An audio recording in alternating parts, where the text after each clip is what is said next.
The air in the village of Sainte-Marie, 1943, did not taste like freedom. It tasted of coal smoke, damp fear, and the sterile metallic scent of German occupation. This was a war fought not just in the skies above or the distant bloody plains of the east, but in the silence between neighbors, in the creak of floorboards, and in the depth of a mother's resolve. Our focus rests not on the grand generals or the sleek, lethal aircraft, but on Ilara, a woman whose life had been reduced to the narrow, watchful confines of her small stone house near the French-Dutch border. Her crime, in the eyes of the Reich, was one of the heart, harboring the 9-year-old Jewish boy Samuel. The German reprisal was brutal, a public beating meant to shatter the will of the community and enforce the ultimate decree: absolute isolation. Yet the violence did not break her. It forged her into something harder, something more dangerous than any resistance fighter in the open woods. It transformed her sacrifice into a beacon. The paradox of this war is rarely found in its official history books. It lies in the historical irony that the Third Reich, obsessed with total control, failed to factor in the most powerful and unpredictable weapon of all: radical compassion. They built a system designed to eliminate human empathy, and in doing so, created the very conditions for its most ferocious counterattack. The thesis of our story is this: the true front line of World War II was not the trench or the tank path, but the moral line crossed by ordinary civilians, a line they stepped over knowing the penalty was death. Ilara's immediate agony was interrupted by a figure who seemed to emerge from the deepest shadows of the French resistance: Le Hibou, or the Owl. Not a soldier, but a former military cartographer, disgraced and now living a ghost's existence, known only for his near-magical ability to appear and vanish, leaving behind only the cryptic maps that guided escape lines. He was the embodiment of technical precision turned subversive art. The words he spoke to the beaten Ilara were a stark, urgent call to action, the catalyst for everything that followed. Come with me before they return. The boy is safe, but the reason you kept him here has just become the only reason we might win this war. What did he mean? The risk of hiding Samuel had been immeasurable, but calculated on simple survival. Le Hibou introduced a new, terrifying dimension. He revealed that Samuel had, completely by accident, uncovered a document hidden in the lining of a suitcase his deceased father, an engineer working on rail systems, had entrusted to Ilara. It was not a political manifesto or a list of names. It was a technical blueprint, a single complex diagram titled Project Eisenbahn Falcon, Project Railway Falcon. For Ilara, the world had been simple: keep the child safe. Now, her sanctuary was compromised by a secret of strategic, industrial scale. The German search was not just for the Jewish boy, it was now a desperate hunt for the object he possessed. The sheer scale of the German war machine meant that for every soldier guarding a checkpoint, there were 50 engineers, supply officers, and logistics planners focused on the complex choreography of modern warfare. The Reich believed in overwhelming force and industrial supremacy. The document Samuel held spoke directly to that obsession. It detailed a new system for the high-speed deployment of heavy coastal defense artillery, a system that, if implemented, would render Allied invasion plans, from the English Channel to the Mediterranean, obsolete. It was a lock that would seal Europe's fate. The urgency was palpable. The Germans were returning not with a squad, but with specialists, the Sicherheitsdienst SD men who understood the difference between a spontaneous act of defiance and a planned resistance cell. Le Hibou had seen the signs: the specific questioning of neighbors, the meticulous search pattern of the patrol, the sudden quiet arrival of a black sedan. This was not a punitive raid. This was an extraction operation. As we conclude this first chapter, understand the high-stakes trade. Ilara's price for saving the boy was a public beating. Now the price for saving Europe might be a journey into the heart of the enemy's system, carrying the secret key. The quiet bravery of a single civilian, battered but unbowed, is about to collide with the cold, intricate mechanism of the Reich's strategic war planning. The war of tanks and planes must now pause for the war of whispers and shadows. The map must be changed, and Le Hibou knew exactly where the lines needed to be redrawn. This is the true terror of the occupation: the constant grinding pressure that reduces all human action to a choice between the unbearable and the necessary. Ilara chose the necessary. If the tension of this story has captured your interest, and you wish to follow the true untold battles of World War II, remember to subscribe and hit the notification bell. Your support helps us uncover these essential human narratives hidden beneath the grand history. Lehibu was a man built on coordinates, angles, and the unforgiving logic of topography. Before the war, Major Jean-Pierre Desfosses had been the French army's expert in railway logistics and artillery placement, a man whose mind processed landscape not as scenery, but as vectors and deployment zones. The shame of France's rapid collapse had driven him into the shadows, a disgrace that now fueled a desperate, brilliant new calling, mapping the porous lines of Nazi occupation. The document Samuel carried was now literally life and death. The Eisenbahn Falcon schematic was a marvel of German engineering precision, a system utilizing modified Schwerer Gustav railway cannons, or a similar prototype, paired with a novel hydraulic recoil mechanism and pre-sighted fortified rail spurs across the Atlantic Wall. The core technical detail. The schematic showed a system allowing the rapid deployment and camouflaging of artillery pieces up to 800 mm caliber, achieving a firing rate previously deemed impossible for weapons of that class. Crucially, it included the precise coordinates of the 5 initial secret rail network nodes under construction. Lehibu knew instantly what this meant. The Allied High Command was already agonizing over the logistics of a cross-channel invasion. Their intelligence indicated fixed, large-scale German coastal batteries, but this new movable high-caliber threat, a mobile, hidden supercannon network, would turn any beachhead into an instant pulverized hell. It would eliminate the possibility of establishing a stable port, delaying any invasion indefinitely, and allowing the Wehrmacht to concentrate its Eastern Front forces. It was the silent, technical insurance policy of the Third Reich. The journey began immediately. Ilara, Samuel, and Lehibu could not risk using trains or main roads. Their path was governed by Lehibu's own maps, intricate, hand-drawn charcoal sketches on linen, marked with esoteric symbols that only he could interpret. These were not tourist maps. They were records of patrol schedules, the subtle shift in German communication frequencies, and the location of dead drops maintained by his fractured resistance network. "We travel by the unseen," Lehibu explained, his voice a dry rasp. "The Germans map the surface, the villages, the roads. We map the interstitial spaces, the drainage ditches, the disused canals, the cellars beneath the abandoned farms. Their maps are based on what they control. Mine are based on what they ignore." The trio navigated the border country, a labyrinth of wet fields and ancient hedgerows. Samuel, hidden beneath a basket of vegetables in a borrowed, sputtering bicycle cart, was now their most critical cargo. Ilara's perspective was changing from a singular private defiance to a strategic collective mission. She learned the vocabulary of the Shadow War, Kennkarte, identity card, Weisskittel, a term for German technical analysts, and the grim, whispered names of Gestapo regional commanders. Lehibu was haunted by the scale of the challenge. "The problem, Ilara," he confided during a cold night stop in a damp root cellar, "is not just getting the map out, it's making the Allies believe it." A technical document from a civilian network, detailing a system the scale of which they cannot yet comprehend. They will suspect a German counterintelligence trap. This was the second great irony. The truth was so massive, so technologically advanced, that it sounded like a lie. The only way to prove its authenticity was to deliver the physical blueprint, along with irrefutable human testimony. And that testimony had to come from the heart of the enemy's system.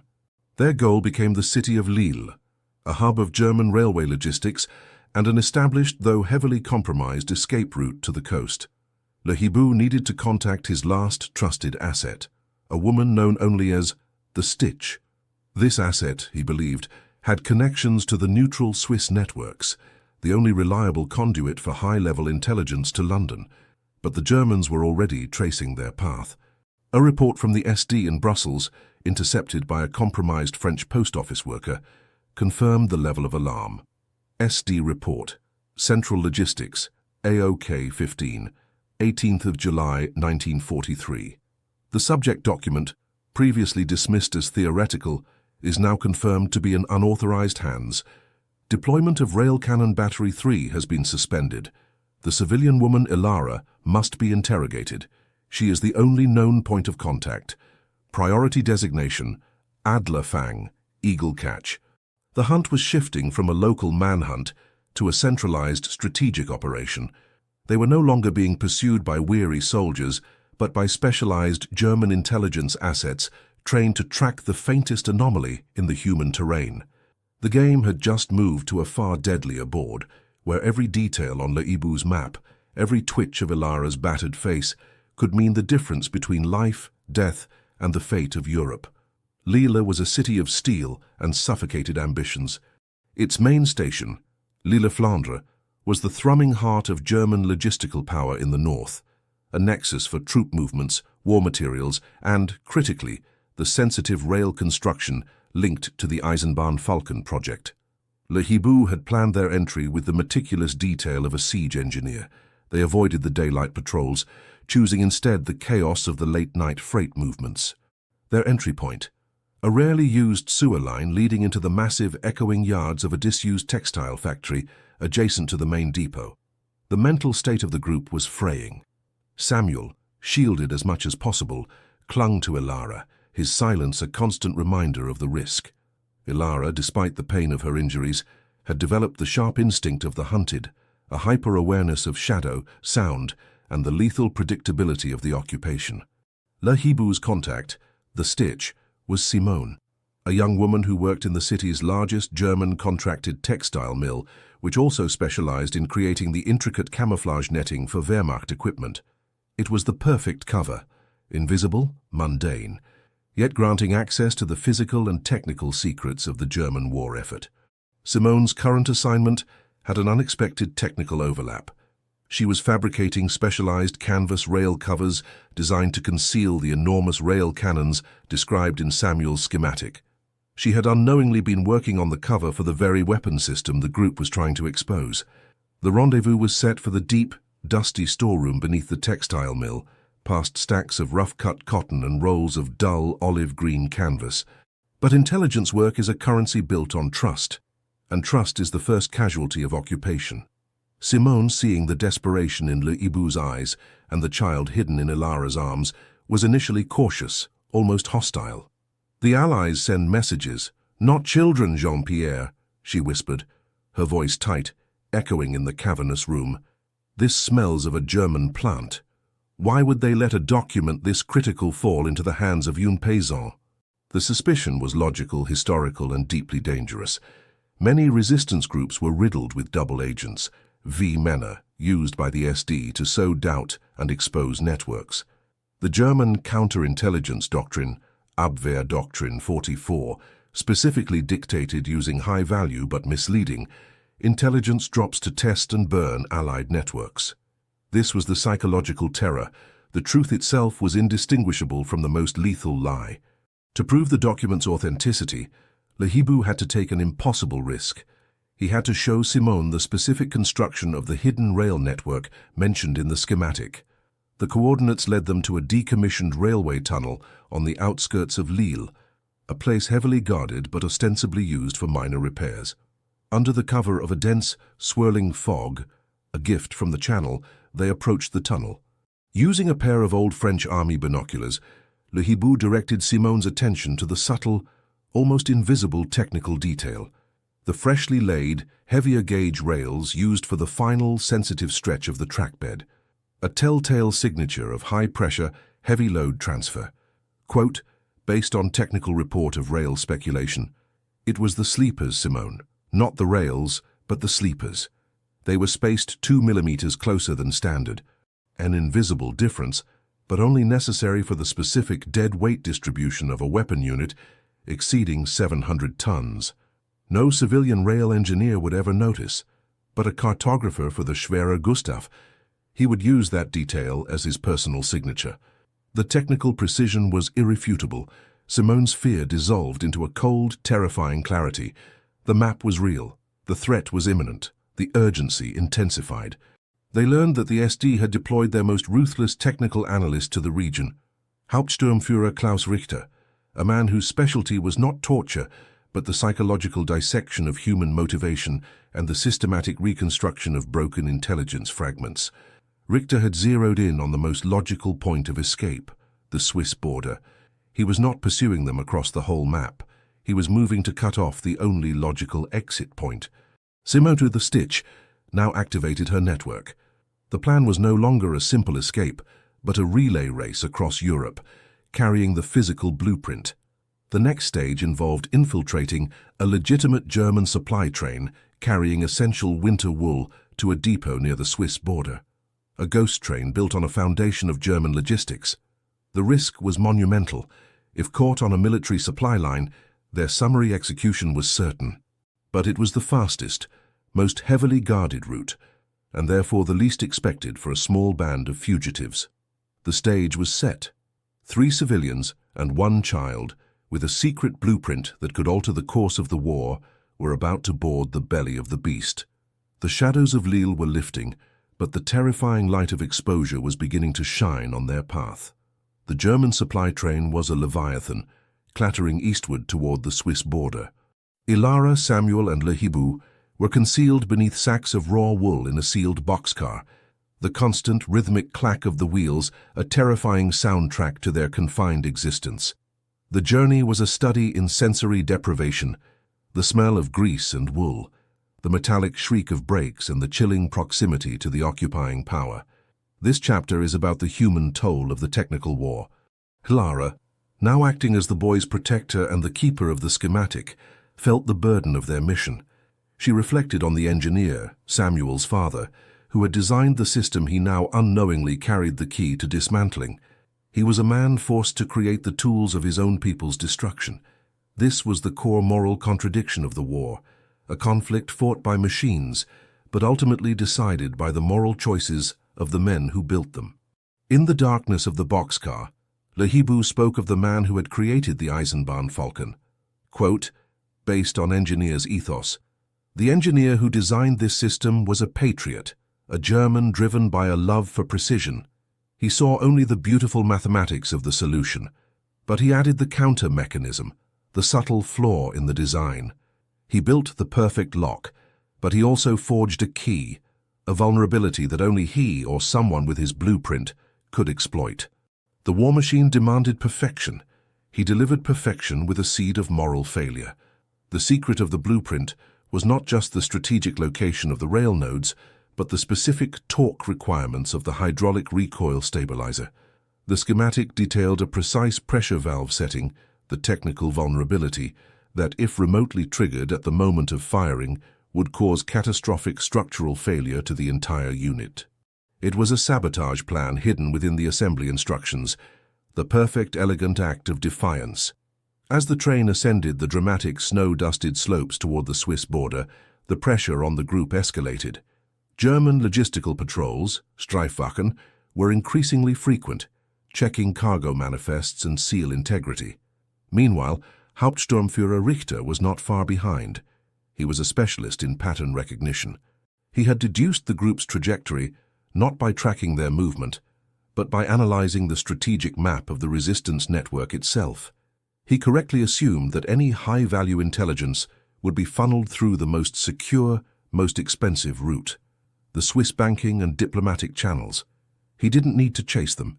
He simply needed to be waiting at the only reliable checkpoint. Richter's insight. The resistance believes in misdirection. They will use the sewers, the woods, the periphery, but high-level intelligence has a logistics chain just like the army's. It must reach the Allied command in London. There is only one reliable line of communication, Bern. And to get to Bern, they must pass through the choke point of the Alps. He ordered the deployment of specialist SS mountain troopers, Gebirgsjäger, to secure the 2 main mountain passes near the border, specifically targeting any civilian transport anomalies. He was tightening the noose not with brute force, but with the cold, efficient logic of a man who understood technical limitations. The train stopped abruptly in a narrow, ice-rimmed valley known as the Wolfsschlucht, Wolf's Gorge. A full inspection. The seal on their boxcar was broken. Lehibou knew the sound of professional executioners. He immediately implemented his final, most dangerous map, a small, almost vertical escape route used by smugglers before the war, a hidden track leading out of the gorge, up the cliff face, and directly onto a defunct cable car line leading toward a remote Swiss farming outpost. Ilara and Samuel scrambled out into the freezing night, the cold a sharp physical shock after the stuffy warmth of the wool. They had minutes. The Gebirgsjäger were advancing down the gorge, their voices sharp and amplified by the snow. Ilara had to make a horrific decision. Samuel, exhausted, was slowing down. Le Hibou handed her a final small packet, a microdot containing a photograph of the schematic, which he had prepared as a final desperate redundancy. The map is safe with the boy, Ilara, but the microdot must be authenticated by the Allies. You take the microdot and the boy. I take the blueprint. I will lead the pursuit away from the mountain outpost. I will buy you the time. In this moment of technical crisis, the strategic map was split in two, the digital, microdot, and the analog, blueprint. Both were vital for authenticity. The human drama, the ultimate sacrifice, was the only way to ensure the delivery of both. Le Hibou ran up the gorge, drawing fire, a necessary decoy. Ilara and Samuel climbed into the cold, swaying cage of the defunct cable car. The clatter of German rifles echoed against the ancient stone of the Alps. The mountain, a natural fortress, was now the final, terrible obstacle between two civilians and the deliverance of a secret that could save a continent. High above the gorge, the cable car crawled slowly towards the Swiss outpost of Graubünden. Ilara and Samuel were safe for the moment, but the most challenging part of the mission had just begun, making London believe in a miracle. The outpost, run by a neutral Swiss border guard named Jakob, was a designated but unacknowledged drop-off point for Allied intelligence. Jakob, a man whose silence was his patriotism, immediately recognized the gravity of their arrival. A bruised woman, a terrified Jewish child, and a tiny piece of film concealed beneath the boy's shoe sole. The microdot was rushed to the British Embassy in Bern, then photographed, enlarged, and transmitted via secure radio link to the Special Operations Executive (SOE) headquarters in London. The reaction in the cold, sterile briefing rooms of London was exactly what Le Hibou had feared: profound skepticism. SOE Analyst Report, London, August 1943. The document labeled Project Eisenbahn Falcon, detailing a mobile super-heavy artillery system, 800 mm+, is almost certainly a German deception operation. The technical scale is beyond current field capability. It appears to be an application of case pincer, designed to force us into costly tactical re-evaluations of coastal defense prior to a confirmed invasion date. The source, an unknown French civilian network, lacks credible authentication. Recommend classifying as Grade C, probable disinformation. The problem lay in the very nature of the intelligence. It was too perfect, too devastating. The Allied intelligence community was accustomed to small, verifiable scraps of information: troop movements, radio frequencies, fuel dumps. The Eisenbahn Falcon was a complete strategic blueprint. It broke the pattern. It was only the human element, Ilara's testimony, that offered any hope. A high-ranking OSS, Office of Strategic Services, the U.S. precursor to the CIA officer, Major Edward Thorne, was dispatched to Bern. Thorne was an academic expert in French resistance psychology and logistics, a man who understood that courage was a measurable commodity. Thorne interviewed Ilara for days in a secure neutral house. He didn't ask her about the schematic. He asked her about Samuel's favorite toy, the color of her kitchen shutters, the exact sound of the boot that had beaten her. He needed to verify the truth of her suffering, the authenticity of her desperation. Major Thorne's log entry, Bern, 14th August 1943. The subject, Ilara, exhibits an almost clinical separation between personal trauma and strategic purpose. She speaks of the beating as a mere logistical inconvenience. Crucially, she was the key to Samuel's life, not the schematic. The Germans were pursuing the boy first. The psychological profile of a deep-cover agent does not align with a woman who took a risk this personal and this public. Her testimony is raw, uncalculated, and, I believe, historically accurate. Thorne decided to take an unprecedented risk. He used the technical data from the microdot to cross-reference German wartime industrial output records already held by the Allies. He found a strange anomaly. A spike in the orders for specialized chromium-vanadium steel alloys used in high-pressure hydraulic systems, placed 6 months prior and routed through an innocuous-sounding shell company in the Ruhr. This industrial signature, combined with the specificity of the recoil mechanism detailed in the microdot, was the key. The technology was possible because the material existed. Meanwhile, the hunt for Le Hibou and the original blueprint continued in the Alps. Hauptsturmführer Richter, now furious, had analyzed the gorge escape route and realized the sacrifice of the cartographer. He knew Le Hibou carried the original document and, crucially, knew the name of the German engineer who had built the flaw into the system. Richter's focus shifted from preventing delivery to identifying the traitor within the Reich's high-tech command. The conflict had narrowed. A technical document authenticated by the suffering of a village mother and the material science of German industry was now in Allied hands. But the identity of the engineer, the ultimate proof of the internal sabotage, was still with the vanishing man in the mountains. The Allies now had the what and the where. They needed the who to truly leverage the intelligence and strike at the heart of the Eisenbahn Falcon. The focus now swings to the interrogation rooms in the highest levels of the Reichsbahn, German State Railway Command in Berlin.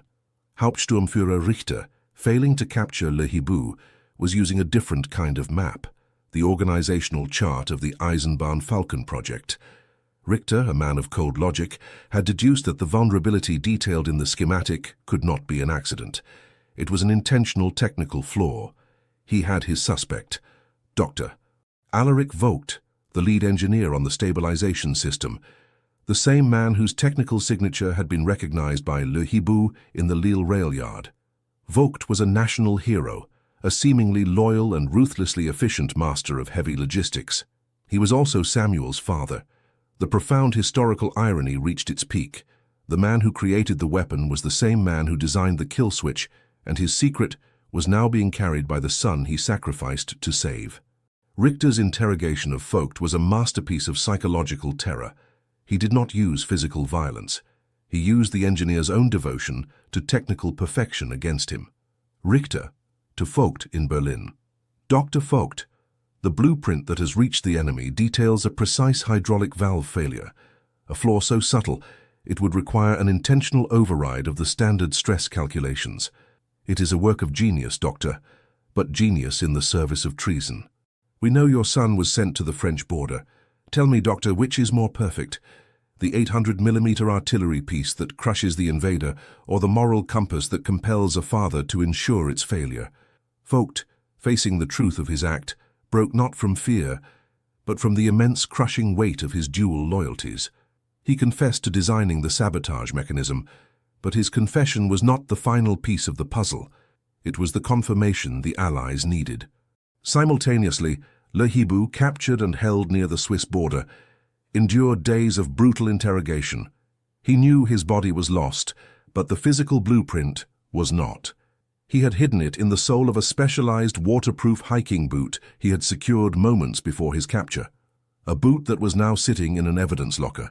He gave his final desperate act of resistance. He spoke the code name of Dr. Vogt to Richter, not as a confession, but as a strategic feint.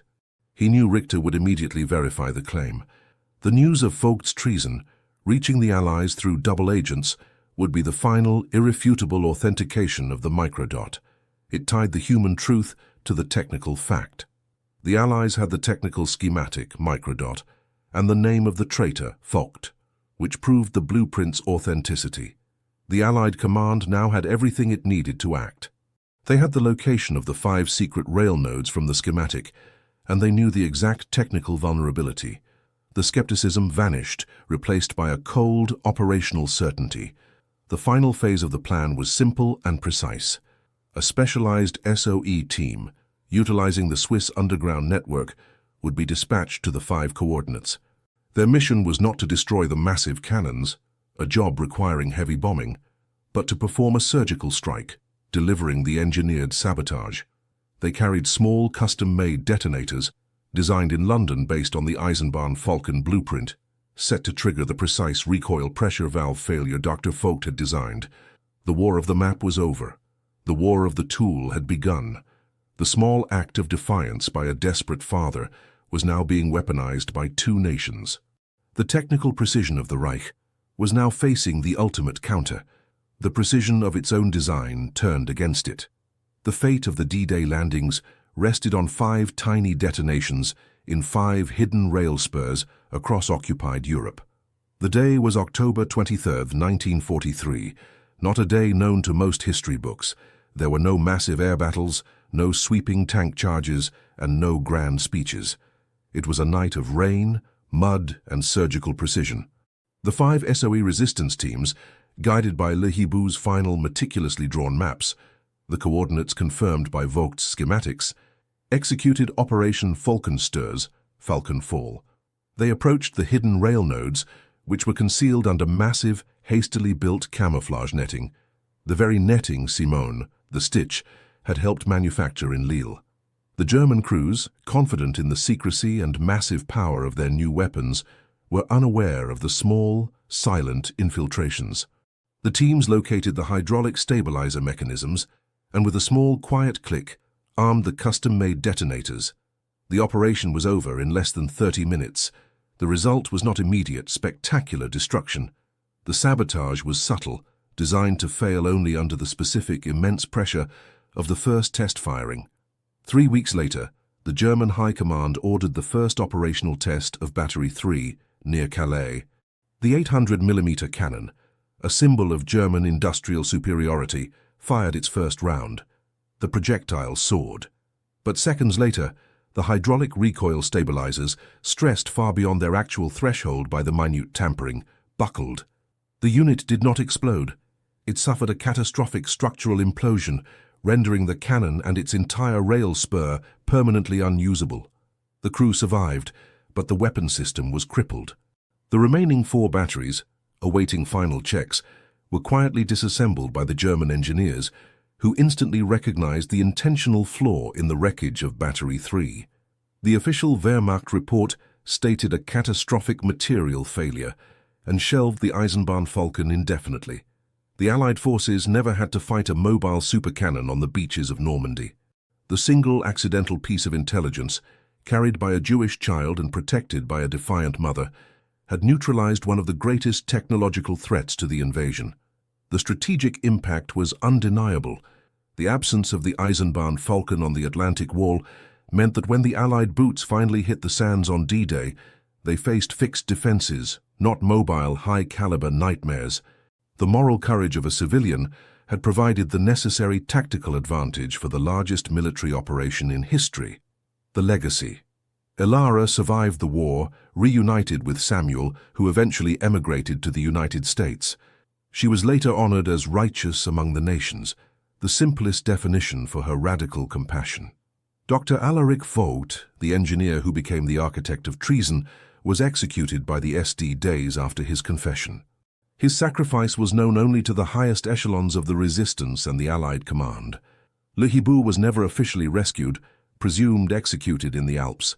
His maps, however, were recovered after the war, preserved in the evidence locker, a final testament to the man who found freedom not in escape, but in the logic of resistance. His detailed cartography formed the basis for several post-war demilitarization efforts. The war on the grand stage ended in 1945, but the private war of Elara and Le Hibou was won years earlier, in a dusty textile mill and a cold mountain pass. Their story is a powerful reminder that the most sophisticated technical blueprints in the world can be undone by the most basic of human forces, the moral integrity of one person against the tyranny of 1,000. The map of Europe was changed, not by bombs, but by the whisper of truth carried across the moral line. This is the true untold history of the quiet battle that saved D-Day. If this journey through the shadows, suspense, and technical brilliance of the Second World War has captivated you, and you want to ensure these vital human stories continue to be told with historical and technical accuracy, please like this video, share it with others who appreciate the hidden narratives of history, and most importantly, subscribe to our channel. Hit the notification bell so you never miss a deep dive into the conflicts that shaped our world. Which hidden operation should we uncover next? Tell us in the comments below.